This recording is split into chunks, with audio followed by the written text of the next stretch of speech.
Hey guys, welcome back to my YouTube channel instructor hut. And आज हमारी JavaScript tutorial का 12th lecture है और आज के लेक्चर में हम स्विच स्टेटमेंट के बारे में पढ़ने वाले हैं। तो हम स्टार्टिंग से लेके एंड तक देखेंगे कि स्विच स्टेटमेंट क्या होती है, हम स्विच स्टेटमेंट को क्यों यूज करते हैं एंड स्विच स्टेटमेंट के अल्टरनेटिव क्या क्या है। तो चलते हैं हम अपने कोडिंग फोल्डर की तरफ। एंड यहाँ पर मैं इस कोडिंग फोल्डर को VS कोड में ओपन कर लेता हूँ। आपको ये कोडिंग फोल्डर आपको डिस्क्रिप्शन बॉक्स में मिल जाएगा, इसका लिंक। यहाँ पे मैंने T11.js में ये लास्ट लेक्चर का हमारा ट्यूटोरियल है जिसमें हमने ट्यूनरी ऑपरेटर के बारे में पढ़ा था। तो अगर अभी तक आपने ये वीडियो नहीं देखी है तो आप प्रीवियस प्लेलिस्ट को जाके चेक कर सकते हैं और इस वीडियो को देख सकते हैं।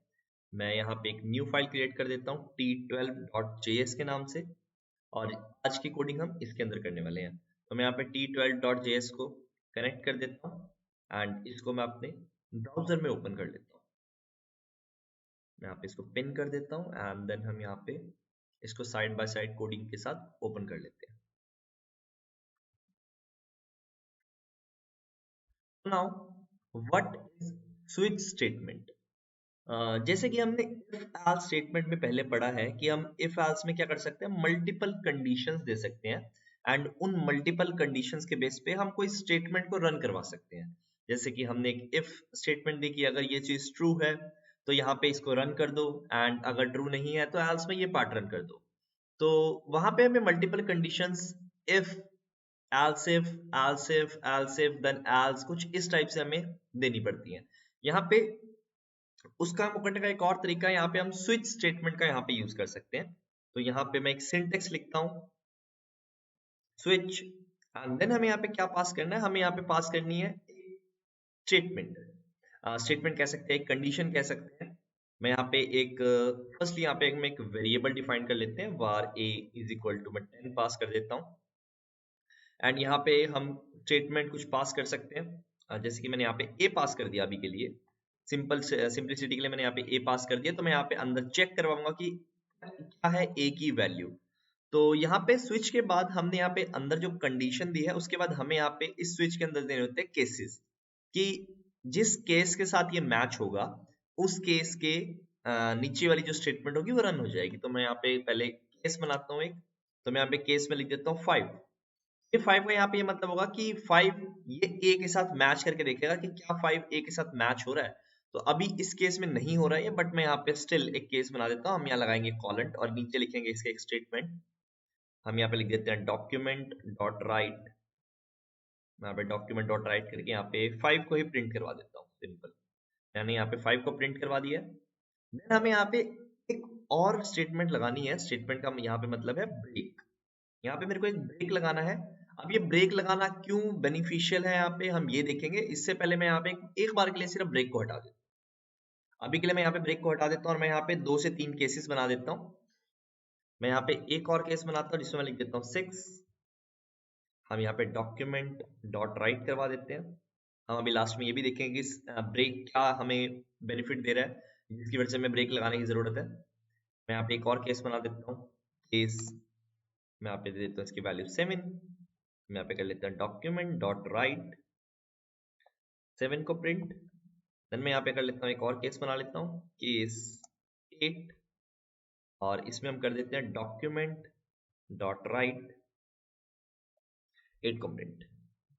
एंड एट लास्ट ये तो हमारे हो गए कुछ इफ और एल्स इफ की तरह। लास्ट में अगर इनमें से कोई भी मैच नहीं हो रहा, जैसे मैं अभी सेव करता हूँ तो यहाँ पे कोई भी मैच नहीं हो रही कंडीशन, यहाँ पे कुछ भी प्रिंट नहीं हो रहा मेरे पास।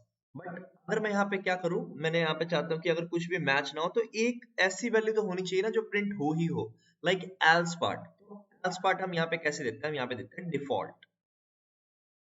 मैं यहाँ पे लिखूंगा डिफॉल्ट, और अगर कोई भी मेरी स्टेटमेंट मैच नहीं होती तो क्या प्रिंट होगा, डिफॉल्ट प्रिंट होगा। तो मैं यहाँ पे डिफॉल्ट में कर देता हूँ नो मैच वैल्यू। मैंने यहाँ पे कर दिया नो मैच वैल्यू। मैं सेव करता हूँ तो यहाँ पे प्रिंट हो रहा है मेरे पास नो मैच वैल्यू।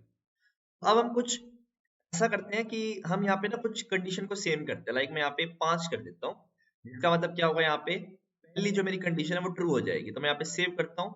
यहाँ पे मेरा प्रॉब्लम क्या आ रही है, 5, 6, 7, 8 और 9 मैच वैल्यू सबका सब प्रिंट हो रहा है। अब मैं देखता हूं यहाँ पे अगर मैं इस कंडीशन को 6 कर दूं, मेरे पास क्या हो रहा है, 6 7 8 नो मैच वैल्यू सब कुछ प्रिंट हो रहा है। इसका मतलब हो क्या रहा है यहाँ पे, अगर मैं यहाँ पे इस कंडीशन को ट्रू कर दूंगा तो यहाँ पे इसकी ये वाली और इसके नीचे वाली सारी की सारी जितनी भी कंडीशंस होंगी सब चलेंगी। क्यों चलेंगी, क्योंकि हमने यहाँ पे कहीं भी ब्रेक नहीं लगाया। अगर मैं यहाँ पे ब्रेक लगा देता हूं हर कंडीशन के नीचे, मैं यहाँ पे लगा देता हूँ सबके नीचे एक ब्रेक लगा देते हैं हम,